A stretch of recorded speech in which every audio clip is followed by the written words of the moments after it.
목요일 날 기독교 춘천시 목회자분들에게 연락이 와서 저가 또 기독교 거기에 돌아가면서 맡고 있는 역할을 또 감당하고 있어서 아침에 교회 앞에 있는 롯데 시네마에 이렇게 가서 영화를 하나 시사회를 했습니다.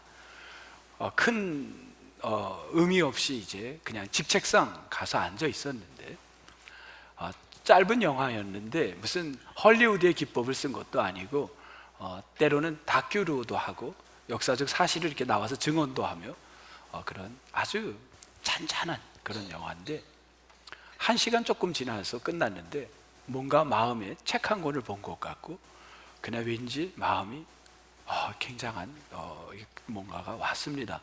기회가 되면 우리 성도님들에게 6월 25일 날 이제 오픈을 전국으로 한다는데 같이 가서 보면 좋겠다. 전체가 단체로 봐도 좋겠다. 이런 생각을 했습니다. 제목은 무명이라는 것입니다.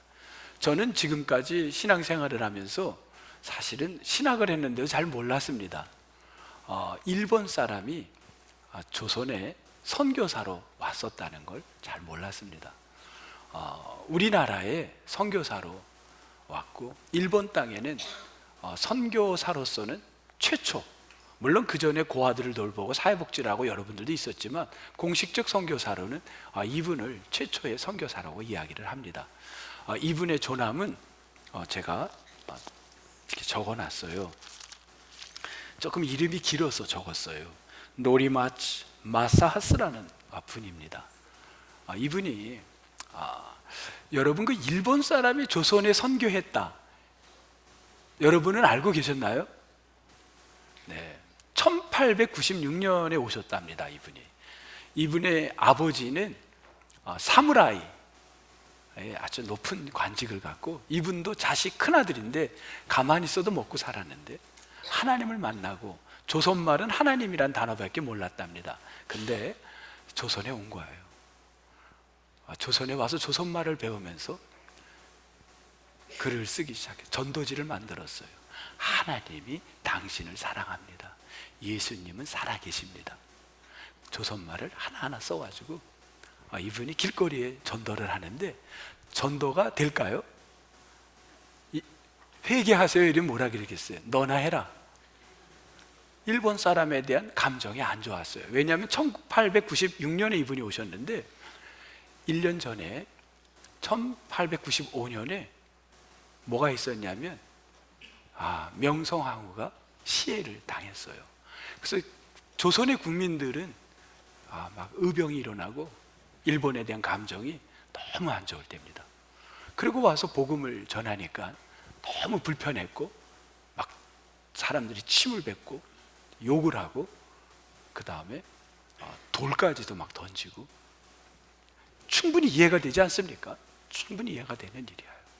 그런 상황에서 이 사람은 전도지를 매일마다 그게 자신의 일이었어요. 그냥 매 맞고 돌 맞아도 나가 전도합니다. 그리고 일남이년인데 애들도 어린애들인데 걔네들도 나가 아빠 저기 굶어 죽는 애가 있어 어서 데리고 와 어서 데리고 와. 그래서 밥을 먹이고 그리고 약을 주고. 근데 어느 날은 밥이 없어요. 그러니까 부인이 있었는데 부인이 여보 여기 곡물이 있어요. 여보 또 그 일을 했군요. 그게 뭐냐면 머리를 자른 거예요. 그리고 머리를 잘라서 머리 긴 분들 많네요 여기 보니까. 네. 그게 곡물을 살 수 있는 돈이 됐나 봐요.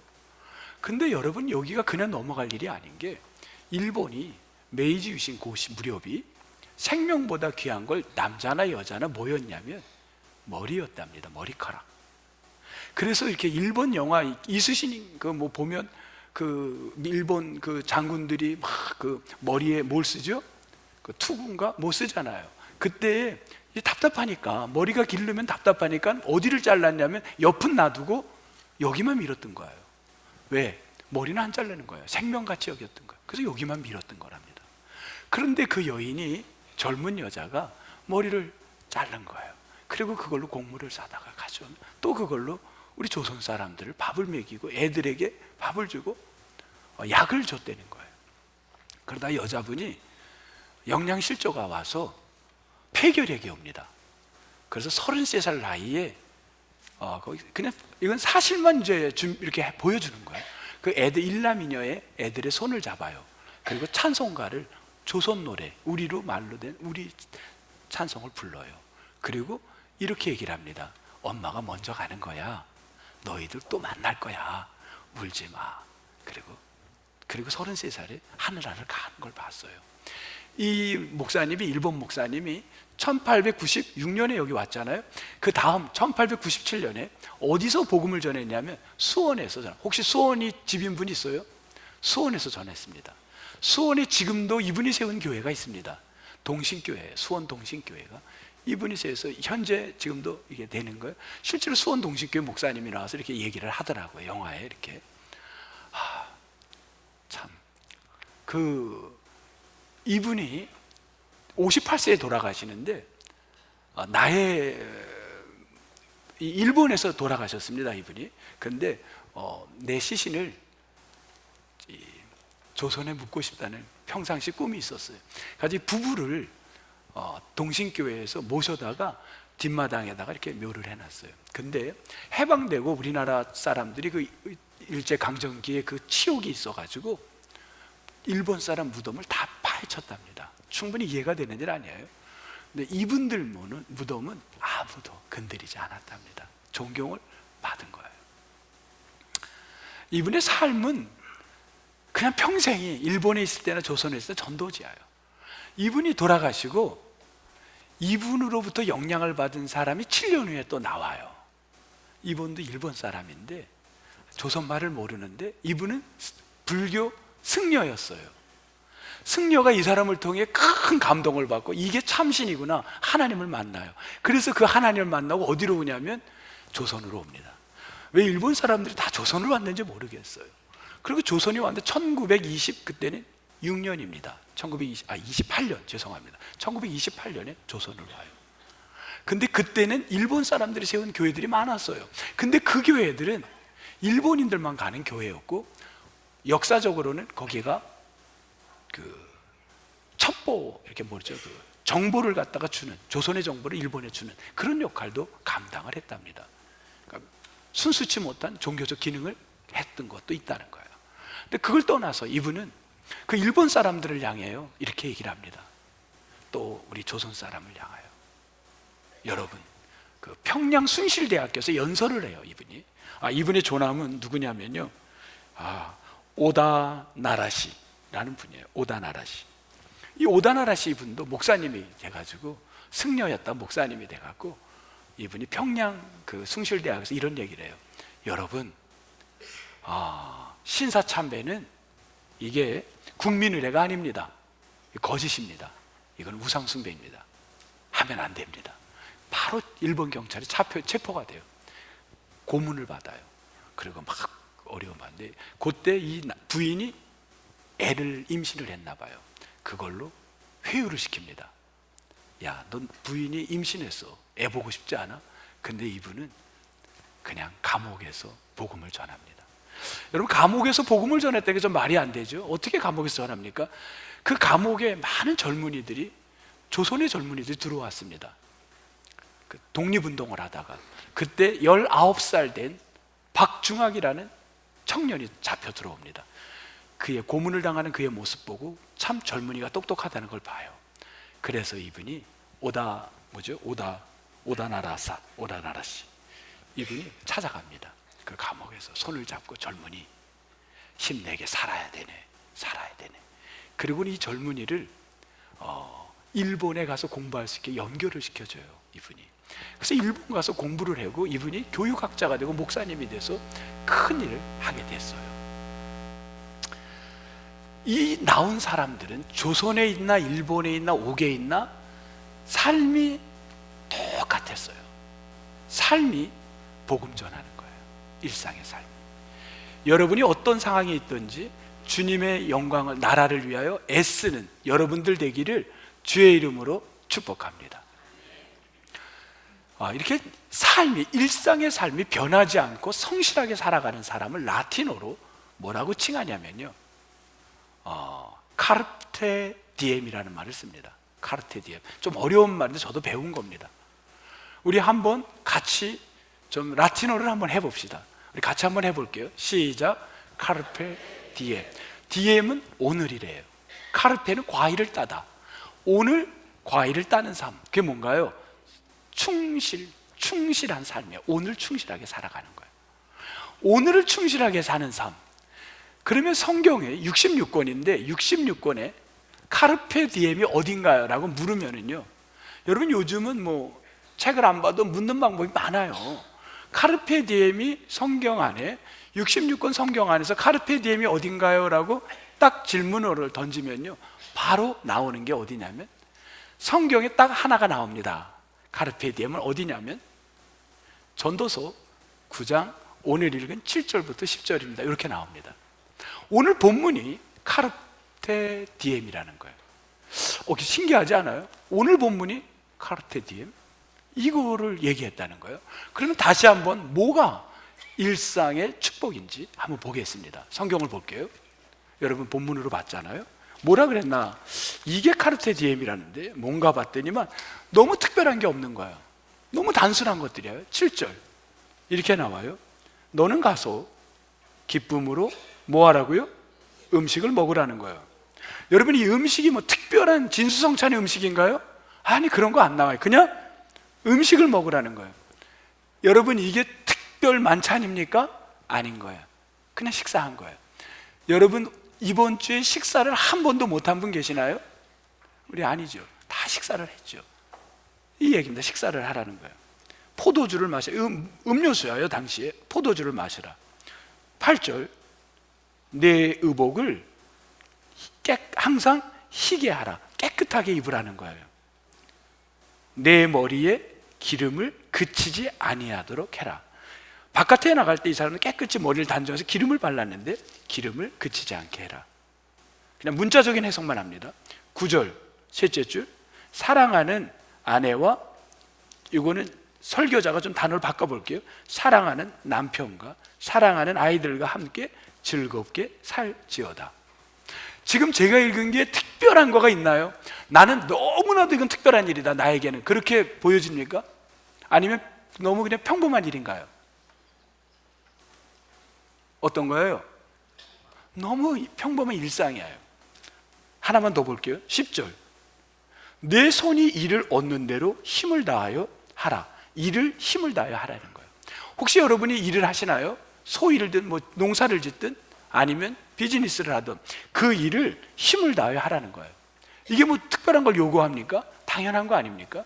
일상적인 것들, 이걸 뭐라 하냐면 카르페 디엠이라는 겁니다. 특별한 게 아닌 보편적 누구가 가능한 거. 밥 먹는 거, 옷을 깨끗이 입고 머리를 단정하게 하고 가족과 행복한 거, 일이 있으면 열심히 일하는 거, 이게 카르페 디엠이라는 거예요. 여러분 할 수 있어요? 할 수 있습니까? 그런데 요 단순한 게 카르페 디엠인데 요 라틴어, 여러분이 혹시 카르페 디엠 이렇게 라틴어를 치면요, 카르페 디엠만 나오지가 않아요. 설명에 뭐가 나오냐면 반드시 따라 나오는 라틴어가 있어요. 요거와 요거는 짝을 이룹니다. 요게 뭐지? 메멘토 모리라는 라틴어가 같이 나와요. 메멘토 모리. 우리 한번 같이 해볼까요? 메멘토 모리. 와우, 춘천 동부교회는 라틴어도 하고 기가 막혀요. 저도 배운 거예요. 지금 설교를 준비하면서 배우는 겁니다. 모리라는 말은 죽다라는 말이에요. 메멘토는 메멘토, 메모리, 리멤버 뭐 이런 라틴어가 어원이 되니까 뭐가 될 것 같아요? 뭔가 기억이라는 단어 같아요. 그죠? 메멘토, 잘은 모르겠지만 기억이라는 단어하고 연결을 시키는 거야. 그럼 무슨 말이에요? 너는 죽는다는 걸 기억하라. 이건 해석이 되는 거죠? 그 단어죠. 옛날에 고대 사회에 전쟁터에 나가서 전쟁에 이기면요, 군사의 리더가 말을 타고 쫙 들어옵니다. 그러면 사람들이 박수를 치고 막 열갈 때 그 장수가 들어올 때 노예가 옆에서 뛰어오면서 외쳤습니다. 그때 외친 말이 뭐냐면 메멘토 모리 외쳤습니다. 무슨 말인가요? 너는 기억하라, 죽는다는 거예요. 아무리 지금 장수라도 너는 기억해라, 죽는다는 거예요. 이겁니다. 그래서 메멘토 모리는 반드시 카르페 디엠하고 같이 오는 단어예요. 혼자는 절대 쓸 수가 없습니다. 너는 죽는다, 기억해라. 무슨 말이야? 그래서 일상을 행복하게 살으라는 거예요. 그런데 그러면 이 전도서가 짝을 이루려면 뭐가 나와야 돼요? 메멘토 모리가 있어야 돼요, 없어야 돼요? 있어야 되는 거 아닙니까? 있을 것 같아요, 없을 것 같아요? 있는 거예요. 나는 이 저자가 그걸 알고 썼는지 모르겠지만 이 전도서 7절 앞에 부분 2절부터 6절이 바로 메멘토 모리였습니다. 너무 놀라는 일이에요. 2절부터 6절이 메멘토 모리입니다. 뭐라 그랬냐면요, 이런 얘기예요. 와우, 의인과 악인 2절, 선한 자와 깨끗한 자, 깨끗지 아니한 자, 제사를 드린 자, 제사를 드리지 아니하는 자, 모두가 다 죄인이든 선인이든 맹세했든 맹세하지 않든 다 결국은 모두가 어떻게 되느냐? 3절 맨 끝에 죽은 자들에게 돌아간다. 이게 뭐예요? 뭐라 그랬어요? 라틴어로 한번 해봅시다. 뭐라 그랬어요? 메멘토 모리아요. 다 죽는다는 거예요. 어떤 사람, 배운 사람, 피아노 치시는 분, 못 하시는 분, 뭐 다 죽는다는 거예요. 근데 이 글을 누가 썼습니까? 전도서 9장을 누가 썼나요? 전도자예요. 누군지는 몰라요. 근데 99% 우리는 그렇게 학습되었고 그렇게 고백을 합니다. 추측을 해요. 누구로 알고 있냐면 99%를 솔로몬으로 봅니다. 그러면 아예 솔로몬으로 해석을 해봅시다. 솔로몬의 인생 말미에 그는 후회를 하는 거예요. 죽기 직전 후회를 한 거예요. 다 죽는데, 죽음은 보편적 평등인데 평등이 죽는 거예요. 평등이 아니에요. 죽음은 선택이 아니고 평등입니다. 다 죽어요. 보편적이에요. 근데 솔로몬은 착각했던 거예요. 그 죽음을 내게만 올 거라 생각을 했던가 봐요. 그래서 뭐를 했냐면 일상의 축복을 포기를 했어요. 그리고 뭘 선택했냐면 11절을 선택합니다. 11절. 뭘 선택했나요? 이런 걸 선택한 거예요. 빠른 경주를 해서 선착 1등을 하고 싶었던 거예요. 사는 동안 뭔가를 얻고 싶은 거예요. 업적을 남기고 싶었던 거예요. 용사들이라고 전쟁에 승리하는 것이 아닌데, 지혜자라고 음식물을 얻는 것도 아닌데, 명철하다고 재물을 얻는 것도 아닌데, 지식이 많다고 은총을 입는 것도 아닌데 후회를 하는 거예요. 내가 지금까지 살아온 거는 이것을 추구하며 살았다는 거예요. 이게 헛되다는 걸 깨달은 거예요. 뭐를 하고 살았어야 돼요? 7절부터 10절이었던 거예요. 뭐죠? 식사를 기쁘게 하고 아내를 어떻게 하라고요? 사랑하고? 사랑하라고 그랬나 여기? 아내와 함께 즐거워하며. 장로님, 사랑은 안 나왔어요. 즐거워하며. 사랑의 의미죠. 너무 평이한 이야기들이에요. 이거를 못한 거예요. 그걸 너무 일상적인 거, 너무 그거를 놓친 겁니다. 그걸 후회하게 되는 거예요. 죽는 그 순간 다 죽음이 오기 때문에 그걸 후회하게 된 거예요.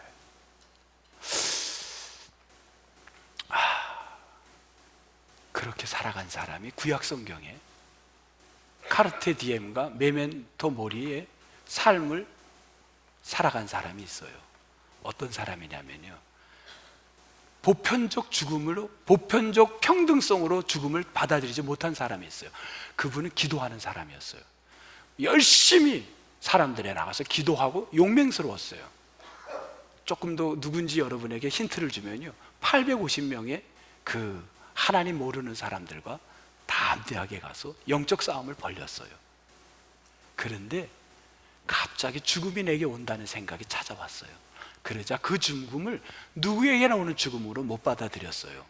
내게만 오는 죽음으로 받아들일 때 왜 나만 혼자 이렇게 살아야 합니까? 원망을 하는 거예요. 왜 나만 이렇게 고생을 해야 됩니까? 내가 혼자 죽는 것 같았어요. 그래서 그 죽음을 받아들이지 못합니다. 메멘토 모리, 너는 반드시 죽는다. 모두가 죽는다는 걸 못 받아들이는 거예요. 나만 죽는 것 같은 거예요. 그 억울한 거예요.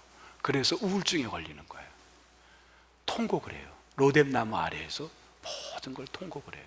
그게 누구였나요? 엘리야였어요. 엘리야였어요. 엘리야의 이야기는 열왕기상 19장. 그는 메멘토 모리를 평범한 것으로 평등으로 못 받아들여서 인생이 어떻게 되는지 알아요? 비참해지는 거예요. 열왕기상 19장 한번 같이 찾아보실래요? 한번 찾아보겠어요. 열왕기상 19장 549쪽입니다. 여러분 549쪽 549쪽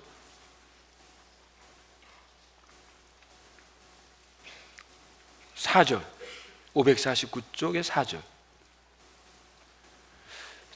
너무 잘하시는 데예요. 로뎀나무 아래에 앉아서 자기가 죽기를 원하며 여호와여 넉넉하오니 지금 내 생명을 거두시옵소서.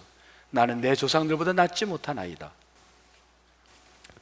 죽음을 두려워 떨고 있는 거예요. 이 말은 죽기 싫다는 거예요. 그런데 하나님이 성경에 보면요 기적을 베푸는데 안진뱅이가 일어나는 기적, 초자원적 신비적 기적도 성경에 미스테리한 기적들도 많아요. 그런데 오늘 메멘토 모리 속에 방황하는 자들에게 이 엘리야에게 하나님의 기적은 너무 일상적인 거예요. 어떻게 기적이 나타나냐면요 어떤 사람을 하나님 대신 어떤 사람을 사용을 해요. 그 사람이 누군지는 몰라요. 그냥 천사라 그래요. 천사 같은 역할을 했어요. 이분이 뭐를 하냐면 죽겠다고 팍 소리치는 사람에게 가서 성령이 너에게 임해서 일어나라 이러지 않았어요. 뭐 했나요? 응? 물 2병 3병. 우리 권사님 물 몇 병인지 몰라요. 예. 사실 저도 성경 다시 보면서 아는 거예요. 물 1병이랍니다. 물 1병과 떡 1개, 2개. 뭐라고 나와요? 떡 개수 나와요? 어휴, 개수 없답니다. 떡과 물 1병. 여러분 이게 특별한 거예요? 지금 이게 엄청난 기적을 베풀었나요? 너무 일상적인 거예요.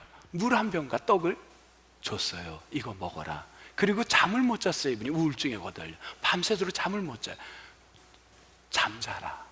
좀 쉬어. 이제 좀 쉬어라. 쉬고 깨어나면 물도 먹고 떡도 먹어. 여러분 이게 엄청난 하나님의 역사를 지금 막 나타나셨습니까? 아니에요. 삶의 일상의 것들로 하나님은 회복을 시키는 거예요. 일상이 회복되어야 되는 거예요. 성경에 그런 얘기가 어디 있어요? 어디 있긴 여기 있죠. 어디 있어요? 어디 있지? 저도 막 찾아야 되네. 잠자게 한 건 어디 있어요? 5절 로뎀나무 아래에 누워 자더니 천사가 어루만지며 일어나서 먹으라. 6절 뭘 줬어요? 구운 떡과 1병 물이 있더라. 그리고 그걸 마시게 하고는요 또 먹게 해요. 그 다음 날도 먹으라. 또 먹게 하고 회복을 시켜요. 일상의 회복, 가장 간단한 것들을 회복시켜요. 밥 먹고 옷을 희게 입고 깨끗하게 입고 머리에 기름을 바르고 즐겁게 아내와 함께 보내는 거, 너의 일이 있다면 성실하게 일하는 거, 이거를 회복시키는 거예요.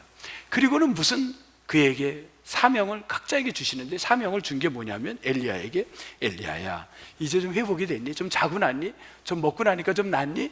그리고는 뭘 주냐면요 이렇게 하십니다. 15절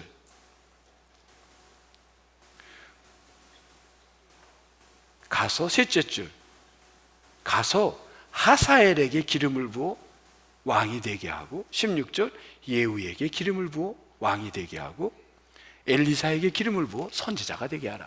각자에게 사명을 주는 거예요. 먼저 뭐가 일어나야 되냐면 회복이 일어난 거예요. 그리고 사명을 받습니다. 성도 여러분, 가장 사소한 일상이 여러분이 지금 깨졌나요? 지금 그 일상이 건강한가요? 굉장히 중요한 겁니다. 일상이 회복되기를 축복합니다. 그러면 일상이 너무 막연해요. 밥 먹고 옷 잘 입고 뭐 이러면은 좀 너무 단순하잖아요. 뭔가 허전해요. 다시 한번 성경을 좀 볼게요. 뭔가 설교자가 성경을 잘 풀이를 못한 느낌도 있어요. 다시 한번 보겠습니다. 우리 다시 그 본문으로 가볼게요. 조금 뭔가 빠진 것 같아요, 설교가. 7절부터 10절. 7절부터 다시 볼게요. 그냥 밥 먹으라, 음식 먹으라가 아니었어요, 보니까. 이거는 설교자에 그냥 찾아본 거예요. 내 음식물을 먹건데 그 앞에 뭐가 붙었냐면 어떻게 해요? 기쁨으로 음식을 먹으라는 거야. 여러분, 밥을 먹는 거하고 기쁨으로 먹는 거는 똑같아요? 틀려요? 이거는 틀릴 거예요. 여러분, 매일마다 밥을 먹을 때마다 기쁘신가요? 행복하세요? 아니면 그냥 먹기 위해서 먹는 거예요? 오늘 아침에 이 밥이 너무 기쁘게 드셨나요? 일상의 이 기쁨, 밥 먹는 기쁨, 이 기쁨이 있어야 되는 거예요. 자, 그 다음 8절.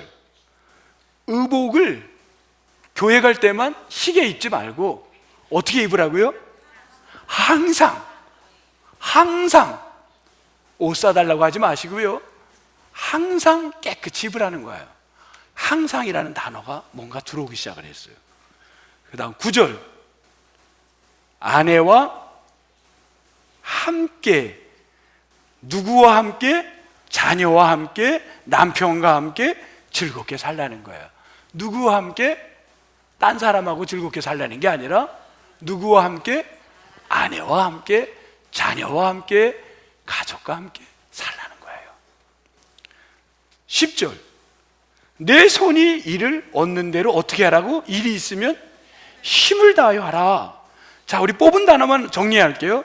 기쁨, 항상, 함께, 힘 다하여. 이 단어는 뭔가 조금 아까보다 좀 뭐예요? 뭔가가 있어요.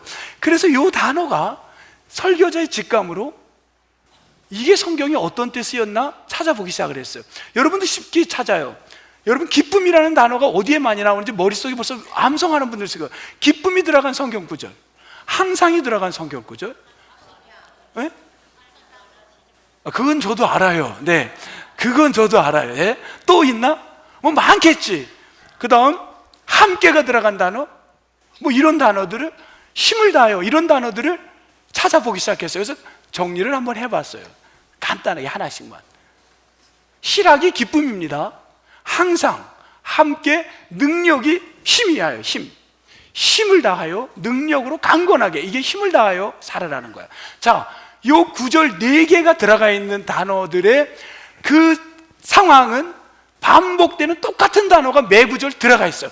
요 단어가 나올 때마다 들어가 있는 단어가 있더라는 거야. 이거는 어느 교과서에 있는 게 아니에요. 그냥 설교를 메모하다 보니까 그냥 얻게 된 거였어요.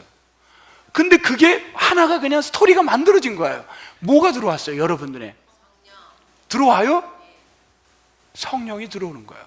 그렇다면 이렇게 바꿀 수가 있는 거예요. 우리가 밥을 먹는 거나 옷을 입는 거나 기쁨으로 밥을 먹고 즐거움으로 함께 하는 것이나 일을 내게 주어진 농사부터 모든 가정일이든 이 일을 최선을 다해야 하는 건 뭐가 있어야 한다는 거예요? 성령이 있어야 된다는 거예요. 이게 사소한 것 같은데 성령이 없으면 사소한 걸 못하는 거야. 야, 경상도 남자가 뭘 여자한테 사랑한단 말을 하냐. 성령이 임하면 하는 거예요. 이게 성령이 임하면 사람이 아침에도 기쁜 거고, 함께 하고 싶고, 일을 해도 열심히 하는 거고, 같은 일을 반복 일상적인 게 성령이 임하면 놀라운 역사가 일어나는 줄 믿습니다. 근데 그 일이 평범한 것들이라는 거예요. 또 병자가 벌떡벌떡 일어나는 일만이 아니라 평범한 일상의 삶이 성령이 임해야 된다는 거예요. 이게 카르페 디엠.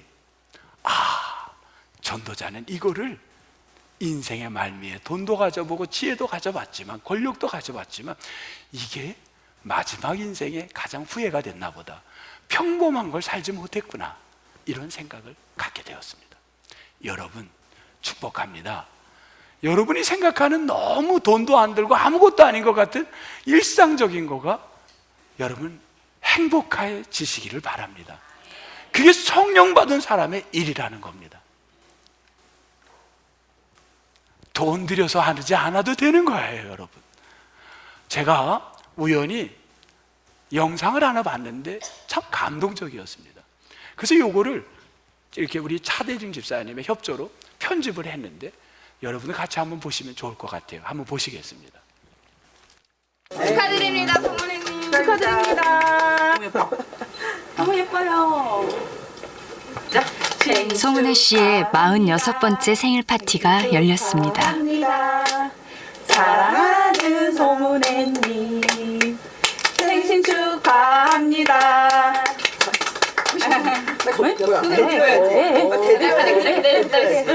아, 소원이 어딨어. 축하드립니다, 부모님. 축하드립니다. 네, 커팅 한번 하셔야죠.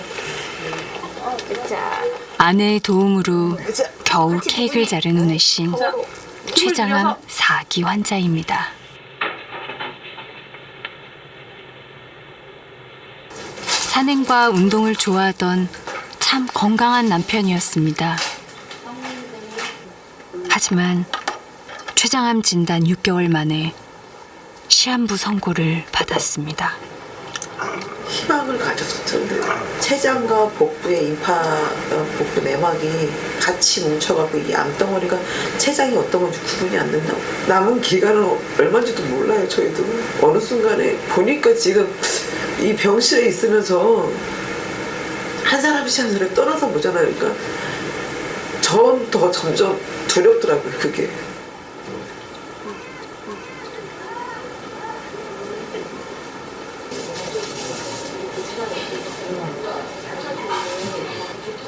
마지막 가족과 함께 있고 싶다는 은혜 씨의 바람으로 호스피스 병동에 입원했습니다.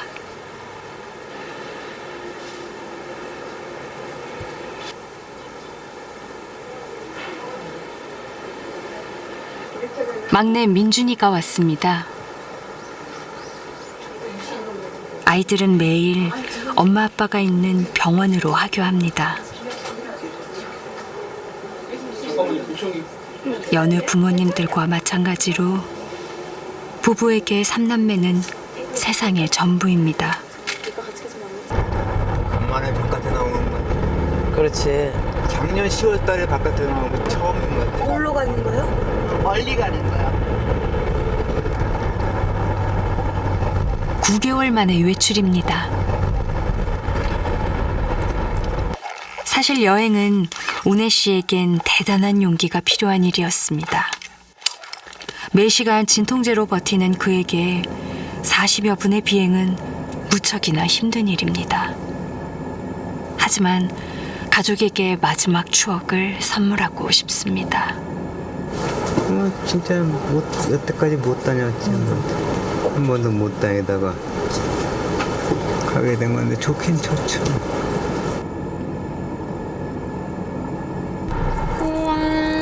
물이다. 들어가고 싶다. 무사히 제주도에 도착했습니다.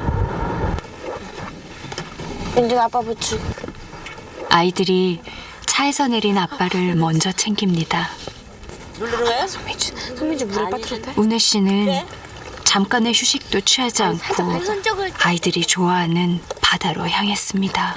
저기 완전 재밌겠다, 바다. 그니까.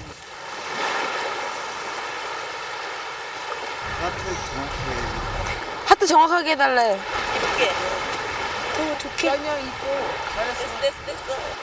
가족과 함께하는 매 순간이 너무나 소중합니다. 울타리고 방패막이고 그런 게 됐어야 되는데 하나도요. 앞으로 해줄 것은 못 해주니까. 이렇게 예쁘게 커가는 아이들을 조금만 더 지켜볼 수 있다면 얼마나 좋을까요?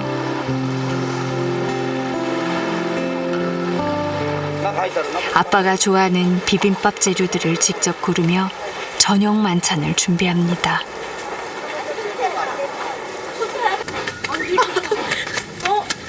돼지계란이에요? 와, 여기 고기 충분히 있으니까 충분히 먹고 우선 담는 것만 내가 담아줄게. 화목한 5 식구를 생각하며 완성한 요리입니다.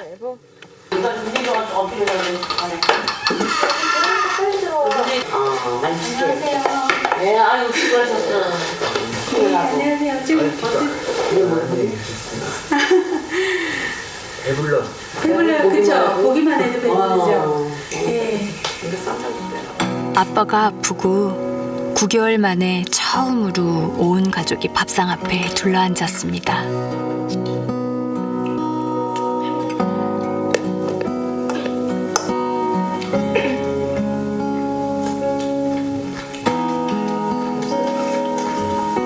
내가 좀 부끄럽게 그냥 신경 쓰지 말고 보고 알잖아. 여태까지 방황했으면 먹는 양을 미안할 필요 없이 그냥 먹어.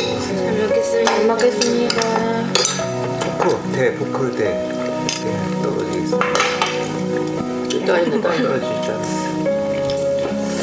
당연하다 생각했던 평범한 일상들이 가져다준 행복.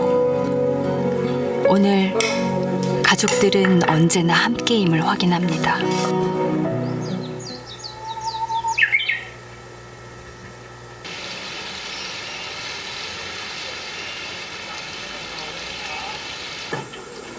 운혜 씨가 부쩍 수척해진 모습입니다.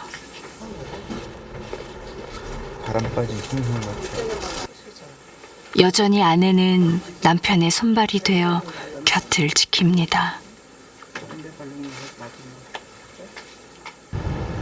자연은 계절이 바뀌기 전 진통을 합니다. 삶의 마지막 여정 역시 고통의 순간을 겪어야 합니다. 살이 이렇게 많이 아파. 어떡하게. 발이 차. 아내가 걱정할까 극심한 통증에도 신음소리 한 번 내지 않는 운혜 씨. 이제 가족에게 이별이 다가온 듯합니다.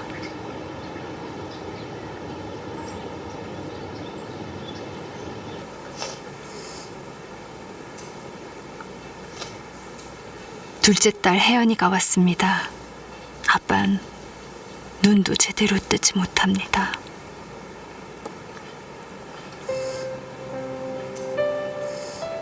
우는 딸아이의 손을 잡아주는 것밖에 할 수 있는 게 없습니다.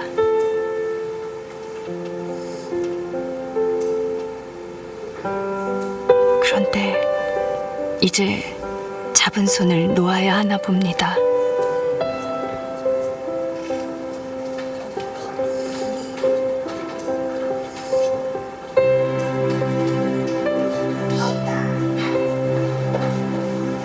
이별을 받아들일 준비의 시간이 있었기에 삶과 죽음의 경계에 선 그는 더없이 편안해 보입니다.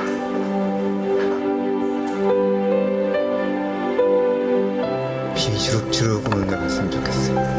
그런 날씨가 이상하게 좋아요. 그리고 또 아늑한 것 같고. 사랑한다고 그건 흔해 빠진 얘기고 사랑을 해주고 싶었었는데 못 해준 거에 대해서 조금 아쉽고 미안하다. 그거밖에 없지.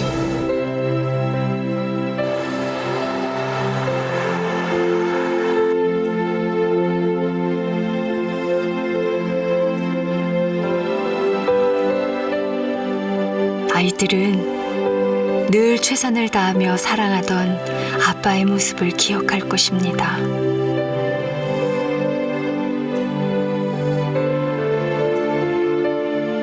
누구에게나 이별은 찾아옵니다. 언젠가 다가올 이별을 후회 없이 맞이하기 위해 우린 지금 무엇을 해야 할까요?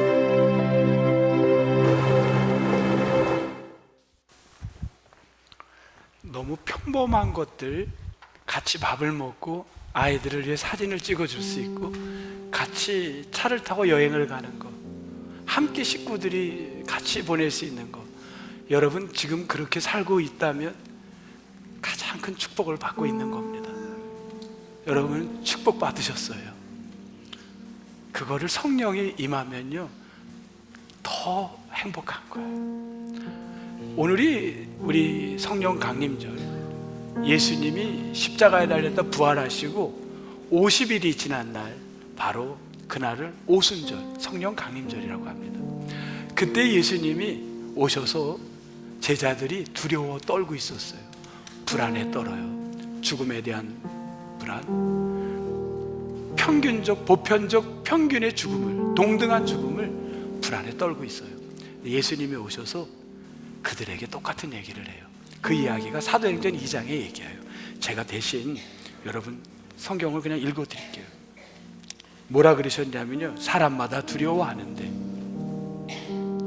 날마다 마음을 같이하여, 여기 하나가 더 들어간 거예요. 날마다 마음을 같이하여 성전에 모이기를 힘쓰라. 우리가 아까 밥을 먹고 서로 같이 가족이 있는 것도 중요한데 거기에 하나 더 들어갔어요. 날마다 성전에 있는 거가 소소한 행복이라는 거예요. 여러분 지금 성전에 있는 게 축복인 줄 믿습니다. 집에서 떡을 떼라고 나와요. 집에서 떡을 떼라. 어떻게 떼냐면 기쁨과 순전한 마음으로 음식을 나누라 그래요. 기쁨과 순전한 마음으로 음식을 먹으라 그래요. 일상의 이야기예요. 그리고 하나님을 가족들이 다 같이 찬미하며 온 백성에게 칭찬을 받으라. 그 일상에 행복하게 사는 모습을 보고 구원받는 사람이 날마다 더하게 되리라. 신앙인들의 이 가족을 보고 많은 분들이 하나님을 믿게 될 줄 믿습니다. 오늘 성령 강림절에 우리는 놀라운 체험과 기적도 중요하지만 소소한 일상의 삶에 행복을 감사하며 성령의 은혜로 그 소소함을 손잡아주고 함께하고 기쁘게 식사하고 즐겁게 가족이 함께하는 여러분 모두가 되기를 주님의 이름으로 축복합니다. 기도하시겠습니다. 하나님 감사합니다. 오순절 성령의 사건이 안질뱅이가 일어나기도 하고 방언을 하기도 하고 놀라운 역사도 일어났지만, 그러나 또 한편의 성경에서는 사소한 것에 기뻐하고 식사하고 가족이 함께하고 일이 내게 있으면 열심히 일하고, 그리고 거기에 예수님은 오셔서 성전에 있는 걸 정말 날마다 하라고 했습니다. 이 사소한 것에 우리가 행복하게 살아가게 하옵소서. 예수님 이름으로 기도합니다. 아멘.